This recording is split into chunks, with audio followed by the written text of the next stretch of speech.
Hello friend, MSK লাইফস্টাইলে সবাইকে স্বাগত জানাই। আজকে আমি তোমাদের জন্য নিয়ে চলে এসেছি নতুন ভিডিও, নতুন ট্রিপ, নতুন ব্লগ দার্জিলিং। আগের ভিডিওটি যারা আমার নিশ্চয়ই দেখেছো তারা জানো যে আমি সিকিম রাজ্যটাকে এক্সপ্লোর করেছি।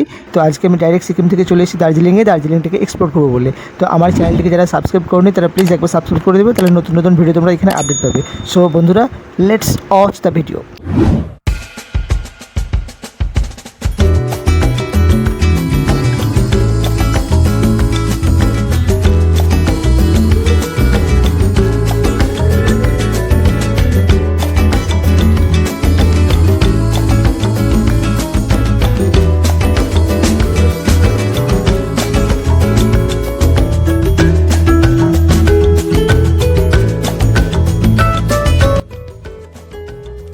পাহাড়ের প্রতি যাদের প্রেম ভালোবাসা আছে, পুরনো স্মৃতিও ঘুরে বেড়ায় তাদের পিছে পিছে।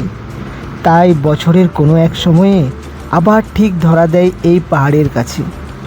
আর তারই ডাকে আজ আমিও সেই পথে, দার্জিলিংয়ের উদ্দেশ্যে, মন ভরা আবেগের সাথে।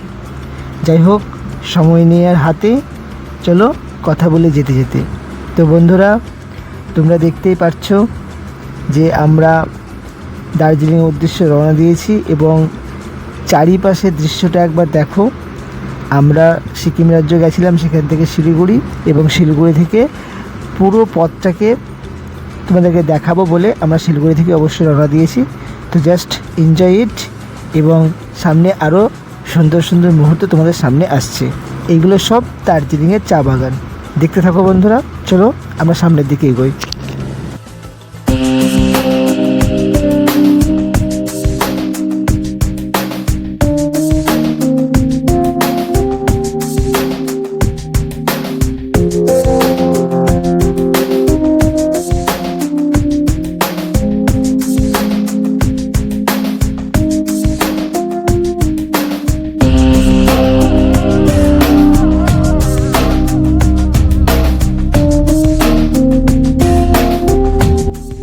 তো বন্ধুরা, আমি দার্জিলিংয়ে আসার পথে তার অপূর্ব দৃশ্য দেখতে দেখতে পৌঁছে গেছি দার্জিলিংয়ের সেই মেন ম্যাল রোডে। কারণ এখানে আসার আমার প্রথম উৎসুক ছিল যে আমি ফার্স্ট ওটাকে দেখব, তারপর হোটেলে ঢুকবো। তো যাই হোক, এরপর আমরা হোটেলে ঢুকবো। তো আমরা হোটেলটা কেমন নিয়েছি দেখাবো, তারপর আমরা বেরিয়ে পুরো ম্যাল রোডটা ঘুরবো। রাত্রেবেলায় বেশি ঘোরা যাবে না, ম্যাল রোডটা ঘুরে তারপর খাবার দাবার খেয়ে আমরা শুয়ে পড়বো, কারণ কালকে আমাদের সকাল সকাল অনেক জায়গায় বেরোতে হবে। সব বন্ধুরা, দেখা হচ্ছে একটু পরে। তো আমি ডাইরেক্ট ম্যাল রোড থেকে চলে আসলাম হোটেলে। আমাদের এই হোটেলটির নাম হচ্ছে পার্ক লেন, যেটা ম্যাল রোড, দার্জিলিংয়ের ম্যাল রোড থেকে প্রায় 10 মিনিটের রাস্তা। তো আমরা হোটেলে একবার আগে ঢুকেছিলাম আমাদের লাগেজপত্র সব রেখে, তারপর আমরা বাইরে গেছিলাম। আমি যদিও আগেই বলেছি যে আমি ম্যাল রোডটা দেখার জন্য ফার্স্ট উৎসুক ছিলাম। সো একবার দেখে আসলাম, আবার আমরা ফ্রেশ ট্রেশ হয়ে এরপর ভালোভাবে বেরোবো। তো বন্ধুরা, এটা আমাদের রুম, সব কিছু ছড়িয়ে ছিটিয়ে আছে বেডের মধ্যে, আমরা আর কিছু গোছাতে পারিনি। তো রুমটা যথেষ্ট ভালো, মোটামুটি থাকার মতো, কারণ এই সময় পিক সিজন চলছে। তো রুম ভালো পাওয়া খুব মুশকিল। তো যেটাই পেয়েছি আমাদের কাছে এটাই অনেক। বন্ধুরা, এই রুমটার ভাড়া হচ্ছে 1200 থেকে 1500 টাকা। তো আমরা এই ভাড়াটা নিয়েছিল আমাদের 1500 টাকা। যথেষ্ট ভালো রুম, ব্যালকানি আছে। তো ব্যালকানিটা আমি একবার দেখাবো। এটা হচ্ছে ব্যালকানি, যেটা দার্জিলিং শহরটাকে ভালোভাবে দেখা যায়, বিশেষ করে দিনের বেলা। আর নিচে একটা রাস্তা আছে গলির মতো, যেখানে চারিপাশে শুধু হোটেল, চাঁদও দেখা যাচ্ছে। এটা হচ্ছে দার্জিলিং পুরোটা। আমি নিজেটা একবার রাস্তাটা একবার দেখাবো। এটা হচ্ছে রাস্তা, যে যার চারপাশে শুধু হোটেল আর হোটেল। হ্যাঁ, তো এখানে অনেক হোটেল পেয়ে যাবে, তোমরা বার্গেনিং করবে অবশ্যই ভালো হোটেলই পেয়ে যাবে। তো এইখানে আমাদের চায়ের কাপ সব কিছু আছে, তুমি নিজে চা ফা করে খেতে পারবে, ওদেরকে কল করার কোনো প্রয়োজন নেই। টিভি আছে, দেখতে পারবে। এবং আমি একটা বক্স দেখাবো যেখানে সব কিছু তুমি লাগেজ ফাগেজ রাখতে পারবে, এটা। এরপর আমি একবার টয়লেটটা দেখাবো। টয়লেটটা যথেষ্ট ভালো, ল্যাট্রিন এবং টয়লেট একসাথেই, যথেষ্ট ভালো, খারাপ না, মানে কাজ চালিয়ে যাওয়ার মতো। তো বন্ধুরা, এরপর আমরা বেরোবো এবার ম্যাল রোডে, দেখা হচ্ছে ম্যাল রোডে। তো বন্ধুরা, আমি এবং আমার ওয়াইফ আমরা চলে এসেছি ম্যাল রোডের রাস্তাতে। তো আমি ম্যাল রোডটা একটু ভালো করে দেখাবো। এটা পেছন দিকটা, আমি ম্যাল রোডের সামনে এখন যাচ্ছি। তো চলো ম্যাল রোডের পুরো ভিউটা একবার তোমাদের দেখাই। এটা হচ্ছে দার্জিলিংয়ের সবথেকে মানে ভালো একটা ভিউ পয়েন্ট, যেটাকে দার্জিলিংয়ের ম্যাল রোড বলা হয়। তো এই ম্যাল রোডটা বীভৎস ভিড় ছিল আমি যখন প্রথমে এসেছিলাম, তখন রাত প্রায় এখন 10টা সাড়ে 10টা হয়ে গেছে। তাই যেহেতু পরের দিন সবার ট্যুর থাকে, তাই সবাই নিজের হোটেলে ফিরে গেছে, আমরাও চলে যাব। আমি জাস্ট একবার রাতের ভিউটা এখানে দেখানোর জন্য এলাম। তো ঠিক মতো দেখা যাচ্ছে না রাত্রেবেলা, যদিও আমি নিজে খুব ভালোভাবেই দেখতে পাচ্ছি, কিন্তু ভিডিওতে এতটা ফিল করা যায় না। যাই হোক, আমি সকালবেলা এসে একবার পুরো এই ম্যাল রোডটা ভালো করে আমি একটা ভিডিও বানিয়ে আপলোড করব। তো এখনও যথেষ্ট ভিড় আছে। তো চলো বন্ধুরা, আমরাও হোটেলে যাই, খাওয়া দাওয়া করি, আমাদের ঘুমাতে হবে, কারণ সকালবেলায় আমাদের অনেক জায়গা যেতে হবে। তো আমরা এখন ফেরার পথে, দেখো এখনও মানুষ আসছে, আর এই দুই সাইডে প্রচুর খাবারের দোকান। তুমি যদি মনে করো যে আমি হোটেলে খাবো না, তাহলে এখানে বিভিন্ন রকম আইটেম, ভেজ নন ভেজ বিভিন্ন রকম আইটেম পেয়ে যাবে, এবং আশা করছি তোমাদের ভালোই লাগবে, এবং খুব অল্প খরচা। বিশেষ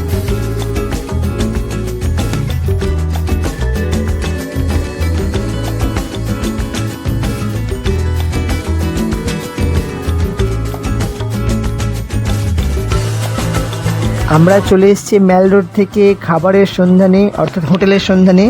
আর এই হোটেলটার নাম আমি অনেক জায়গায় অনেকবার শুনেছি।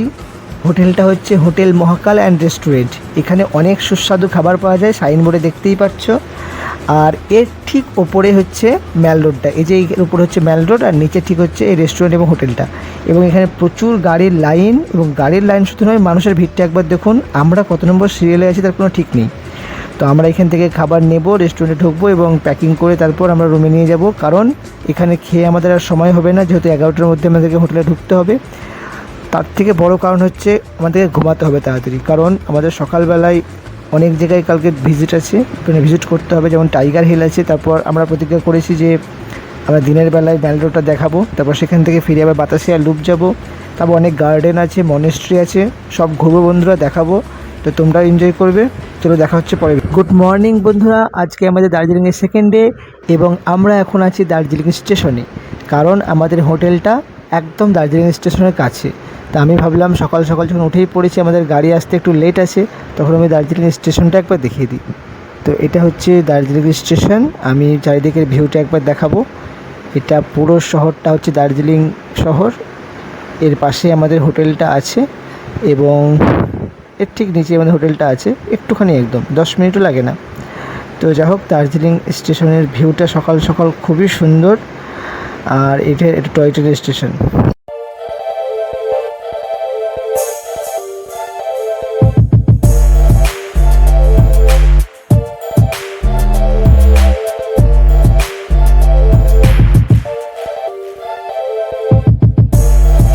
এখন বাজে সকাল 5টা 47, 6টাও বাজেনি, তার মধ্যে সূর্য উঠে পড়েছে। হ্যাঁ, সূর্য উঠে পড়েছে। এই সূর্যটা অন্য জায়গায় সূর্য নয়, আমি এখন আছি দার্জিলিংয়ের হাইয়েস্ট পয়েন্ট টাইগার হিলে। এসেছিলাম টাইগার হিলে না জানি কি পাবো দেখার জন্য, কিন্তু সত্যি কথা বলতে গেলে ফাঁকা জায়গাটা, ফাঁকা মাঠ, না আছে কিছু বসার জায়গা, না আছে কিছু চাফা বেগেরা, কিছু নেই, কোনো স্টলই নেই এখানে। ফাঁকা, মানুষ এসছে আর এসে হতাশ, কিছুই নেই। তো আমি বলবো এখানে থেকে না আসাই ভালো। কিছু নেই, আপনারা যদি মনে করেন যে একটু ঘুরবো সকাল সকাল, ঠিক আছে, উঁচু পয়েন্টে একটু গেলাম, তাছাড়া এখানে কিচ্ছু নেই। এখানে মুখ থেকে শুনে নিন কী আছে, কিছু আছে এখানে? কিচ্ছু নেই। তো আমি আবার চাই সাইডে দেখাবো, কিছুই নেই এখানে। আমরা এখন চলেছি বাতাসিয়া লুপের দিকে, কারণ সকাল সকাল অনেক আশার সঙ্গে এসেছিলাম যে টাইগার হিলে অনেক কিছু পাবো, কারণ ছোটোবেলা থেকে শুনে এসেছি টাইগার হিল। তো আমরা পুরোপুরিভাবে হতাশ। আপনারা যেতে পারেন সকালবেলার একটা ওয়েদারের ফিল অনুভব করার জন্য, কিন্তু আমরা কিছু পাইনি। লুপে এটা টিকিট কাউন্টার, নিচে দিয়ে টয় ট্রেনের রাস্তা, এটা ছোট্ট একটা ওভারব্রিজ। এই জাস্ট দেখুন বাতাসিয়া লুপ, আমরা এন্ট্রি করছি। সত্যিই অসাধারণ জায়গা, শান্তির জায়গা বলা যায়।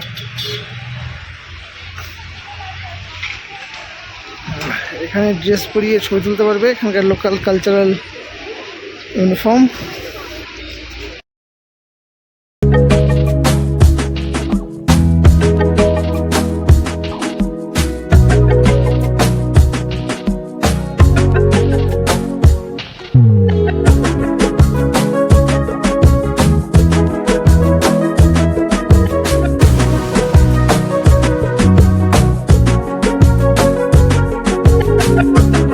বাতাসিয়া লুপের ভিতরের দৃশ্য, এবং দৃশ্যটা খুবই অসাধারণ দৃশ্য। এখানে আসলেই বোঝা যাবে বা ফিল করা যাবে, তো আপনারা অবশ্যই আসবেন। এটা হচ্ছে বাতাসিয়া লুপের ভিতরে ন্যারো গেজ বা টয় ট্রেনের রাস্তা, এবং এখানকার স্থানীয়রা অনেক কিছু বিক্রিও করছে এখানে। এবং এর ঠিক নিচে দিয়ে চলে গেছে রাস্তা, যেটা টাইগার হিল, ম্যাল রোড, মিরিক বা শিলিগুড়ি যাওয়া যায়।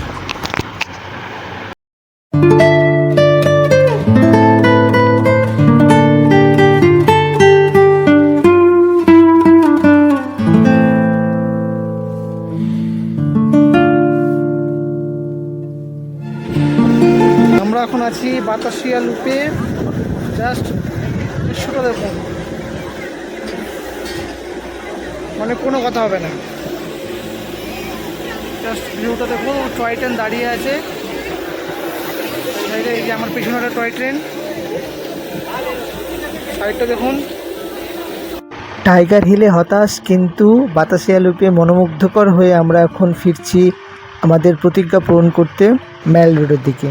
তো খুবই শান্তির পরিবেশ আমি একটা পেয়েছি বাতাসিয়া লুপে। তো আমি এবং আমার ওয়াইফ পৌঁছে গেছি বাতাসিয়া লুপ থেকে আমাদের প্রতিজ্ঞা পূরণ করতে দার্জিলিংয়ের ম্যাল রোডে, যেটা সবচেয়ে আমার প্রিয় জায়গা। কারণ এখানে আসলে আপনি সত্যিই মনোমুগ্ধকর হবেনই হবেন। তো এটা সকালবেলার দৃশ্য, ঠান্ডা ঠান্ডা ওয়েদার, তার উপরে রোদের ঝলক, মানে আপনাকে আরও আরামদায়ক দেবে। তো আমি একবার পুরো ম্যাল রোডটা দেখাবো।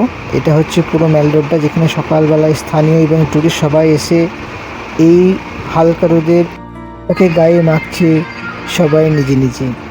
তো এটা হচ্ছে দার্জিলিংয়ের ম্যাল রোডের সকালবেলার দৃশ্য। কেউ জগিং করছে, কেউ আবার নিজের প্রিয় পশুকে নিয়ে হাঁটাচলা করছে, এটাও এক ধরনের জগিং। তো আমরা এখন এই দার্জিলিংয়ের পিছনে একটা রোড আছে নিউ মার্কেট নাম দিয়ে, এর আমরা পিছনে যাব। কারণ এর পিছনে এই যে সামনের রোড পথটা দেখছেন, এই পথটা হচ্ছে দার্জিলিংয়ের পিছনের ব্যাক রোড। তো এটা ম্যাল রোডের ব্যাক রোড। ম্যাল রোডের ঠিক পিছনে নিউ মার্কেট বলে একটা সাইনবোর্ড লেখা আছে, তার পাশ দিয়ে এই রাস্তাটা চলে গেছে। এই রাস্তা দিয়ে একটুখানি হেঁটে গেলে, 5 মিনিট হেঁটে গেলেই কাঞ্চনজঙ্ঘার ভিউ পয়েন্ট পাওয়া যায়। সকালবেলায় এই রাস্তা দিয়ে আসলে একটা অসাধারণ দৃশ্য আপনি দেখতে পাবেন। এখানকার যারা লোকালয়ের মানুষ, আমি একটু আগেই বলছিলাম যে মর্নিং ওয়াক বা জগিং টগিং করছে, তো খুব ভালো লাগবে আপনারাও হেঁটে যেতে। আর সবাই দেখবেন আপনাকে গুড মর্নিং বলবে। তো ওটাও একটা খুব মানে অসাধারণ দৃশ্য, সকালবেলা একটা আননোন জায়গাতে এসে এরকম ফিল পাওয়া। তো চলো বন্ধুরা, আমরা সামনে দিকে হেঁটে যাই।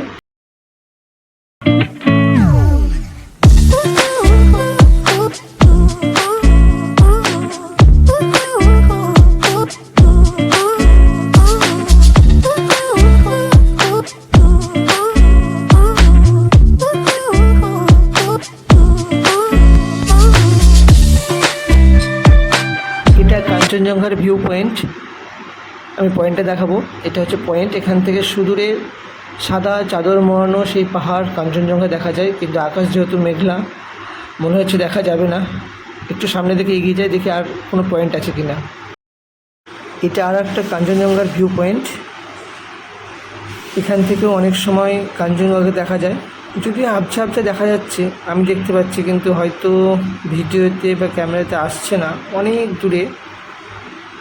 এখানে আকাশটা ক্লিয়ার থাকলে সুন্দরভাবে পরিষ্কারভাবে দেখা যায়। এখানকার স্থানীয় মানুষগুলোই বলছিল দেখো আকাশে মেঘলা ওয়েদার আছে, সো একটু প্রবলেম হচ্ছে দেখতে।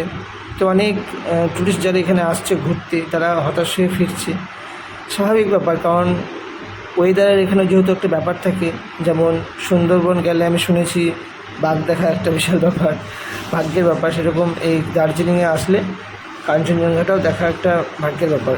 যদি আকাশ পরিষ্কার থাকে সেটা একটা অনেক বড় লাকি আপনি হবেন। বিশেষ করে শীতকালটা খুব সুন্দর দেখা যায়। তো যাই হোক, আমরা আজকে মনে হচ্ছে ব্যাড লাক, এই আবহাওয়াটাকেই উপভোগ করে আনন্দ নিই, আর কি করার আছে।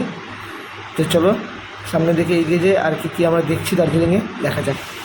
এটা হচ্ছে দার্জিলিং থেকে বেরিয়ে লেপচা গার্ডেন, এটাকে লেপচা ভিউ পয়েন্টও বলা হয়। দেখুন পাইন গাছের মধ্যে দিয়ে আকাশ, পুরো আকাশটা এখানে আছে চারিদিকে। এটা কিন্তু মেঘ নয় বা কোনো কিন্তু কুয়াশাও নয়, কোনো ফগ নয়, এটা পুরো মেঘ যেটা আমরা দেখতে পাই, সেই মেঘটা এখানে এসছে।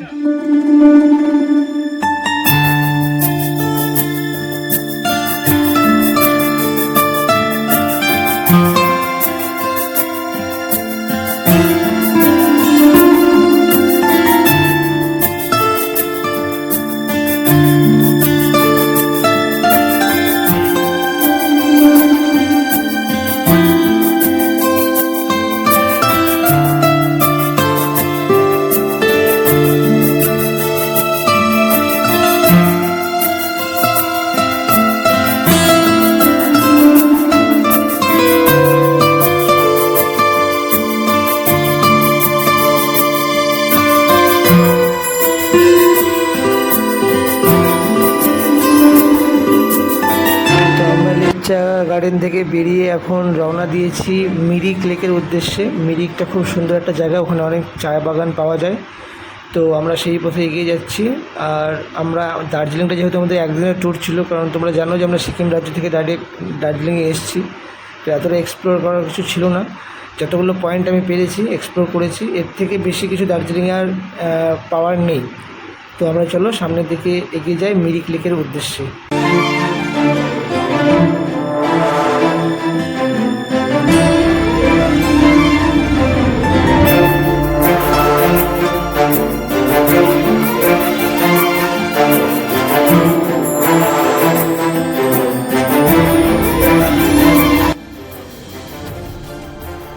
তো আমরা মিরিকে চা বাগান দেখতে দেখতে পৌঁছে গেছি মিরিক লেকে। এই লেকটা দারুণ সুন্দর একটা লেক, কারণ এর আগে দার্জিলিংয়ে আপনি কোথাও এত বড় লেক দেখতে পাবেন না, বা হয়তো এর আগে কোথাও দেখেছেন কিনা আমি জানি না, বাট এই লেকে আসলে আপনি সত্যিই আপনার খুব ভালো লাগবে, কারণ এখানে ছোট একটা ব্রিজ আছে এবং এই পুরো লেকটা আপনি ঘোড়সওয়ারি অর্থাৎ ঘোড়ায় চড়ে পুরো লেকটা ঘুরতে পারেন। তো আমি পুরো লেকটাই ঘুরে দেখার চেষ্টা করেছি। তো চলো সামনের দিকে এগিয়ে যাই, আমি কী কী দেখছি লেকে সেটা দেখাই।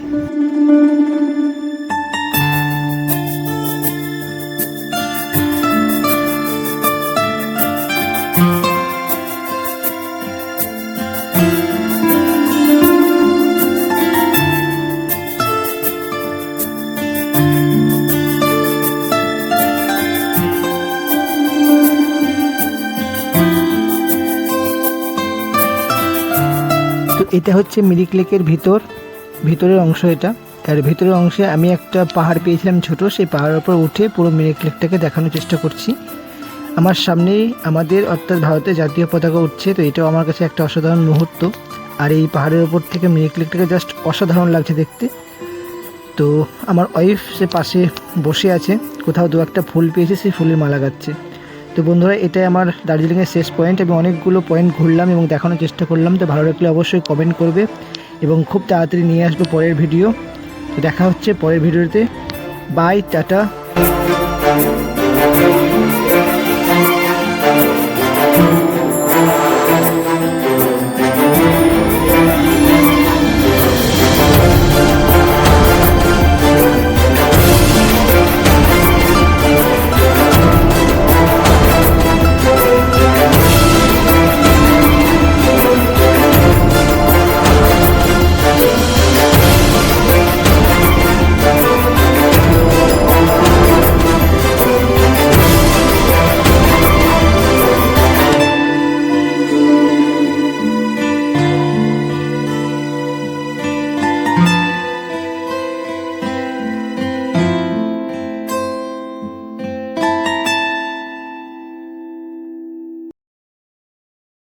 তো হ্যালো বন্ধুরা, এই ছিল আমার দার্জিলিংয়ের ট্রিপ। তো এই ট্রিপটা যদি সত্যি ভালো লেগে থাকে তাহলে প্লিজ লাইক, শেয়ার, কমেন্ট করবে এবং অতি অবশ্যই চ্যানেলটিকে সাবস্ক্রাইব এবং বেল আইকনটিকে প্রেস করতে ভুলবে না। তো প্রত্যেক ভিডিও নেই, এই ভিডিওতে আমি ফিডব্যাক রিপোর্ট দেওয়ার চেষ্টা করেছি যে আমার অভিজ্ঞতাটা বা এক্সপিরিয়েন্সটা কতটা ছিল। তো সত্যিই আমার অভিজ্ঞতাটা অসাধারণ ছিল, কারণ এটা ছিল মে মাস এবং মে মাসের ওয়েদারটা ছিল খুবই সুন্দর। তো তোমরাও এই দার্জিলিং ট্যুর করলে এপ্রিল, মে এবং জুন এই 3টে মাসের মধ্যে আসতে পারো, কারণ এখানে না থাকে অতিরিক্ত গরম, না থাকে ঠান্ডা। তো এই সময়টা তোমরা নর্মাল জামা কাপড় পরে ঘুরতে পারবে। এবং দার্জিলিং কীভাবে আসবে, দার্জিলিং আসার জন্য প্রথমে তোমাদেরকে আসতে হবে শিলিগুড়ি থেকে বিভিন্ন রকমের গাড়ি পেয়ে যাবে, যেমন টয় ট্রেন তো অতি অবশ্যই পাবে, আর শেয়ার কার, পার্সোনাল কার এবং সরকারি বাসে করে আসতে পারবে। তো তোমরা শিলিগুড়ি থেকে ডাইরেক্ট চলে আসবে ম্যাল রোডের কাছে, এবং ম্যাল রোডের কাছে এসে ওখানেই তোমরা রুম নেওয়ার চেষ্টা করবে, কারণ ম্যাল রোডটা খুবই সুন্দর এবং ওখান থেকে সব জায়গায় যাওয়া যায়। তো তোমরা প্যাকেজে আসতে পারো এবং নিজেরা ইন্ডিভিজুয়ালভাবে আসতে পারো। প্যাকেজে আসলে ওরাই সব কিছু ঠিক করে দেবে, এবং নিজেরা আসলে তোমরা সকাল সকাল ঘুম থেকে উঠে হোটেল থেকে বেরিয়ে চেষ্টা করবে যে গাড়ি বুক করার, কারণ ওখান থেকে অনেক জায়গা ঘোরা যায়। যেমন আমি বিশেষ করে কয়েকটা স্পটের নাম বলছি, সেই নামগুলো তোমরা অবশ্যই ঘুরবে। যেমন Batasia Loop, Tiger Hill, Lepcha Garden, Mall Road, Mirik, Lamahatta Park, এছাড়া অনেক রকম পার্ক আছে এবং মনেস্ট্রি আছে, সেগুলো ঘুরতে পারো। তো এইগুলোই সাধারণত দার্জিলিংয়ে বিশেষ করে দেখার যে জিনিস, এবং কয়েকটা পয়েন্টও আছে, 7 পয়েন্ট, 9 পয়েন্ট, সেরকম সেই পয়েন্টগুলো ঘুরতে পারো। তো সত্যি বলবো যে আমার ট্যুরটাও খুব সুন্দর ছিল। তো এই সময় তোমরা আসতে পারো। খরচাটা বিভিন্ন রকমের আছে সিজন অনুযায়ী, যেমন শীতকালে একটা আলাদা খরচা, পিক টাইমে একটা আলাদা খরচা। পিক টাইম বলতে গেলে এটা হচ্ছে এপ্রিল, মে, জুন, এটা পিক টাইম। তো এই সময় একটু আলাদা খরচা। তো অ্যাভারেজ খরচা 5 থেকে 6 পার ক্যান্ডিডেট। এটা দুদিন, সাধারণত 3 রাতের ট্যুর হয়। এছাড়া আরও এক্সট্রা তোমরা করতে পারো, বাট এটা সাধারণত প্যাকেজ সিস্টেমে যারা করে তারা 2 দিন 3 রাতের ট্যুর করে। তো এই ছিল আমার দার্জিলিং ট্যুরের টোটাল ফিডব্যাক রিপোর্ট। তো বন্ধুরা, যদি ভালো লেগে থাকে তাহলে আবার লাইক, শেয়ার, কমেন্টের কথা বলবো, এবং চ্যানেলটিকে সাবস্ক্রাইব এবং বেল আইকনটাকে প্রেস করার কথা বলবো। তো বন্ধুরা, চলো দেখা হচ্ছে পরের ভিডিওতে। Tata, bye bye.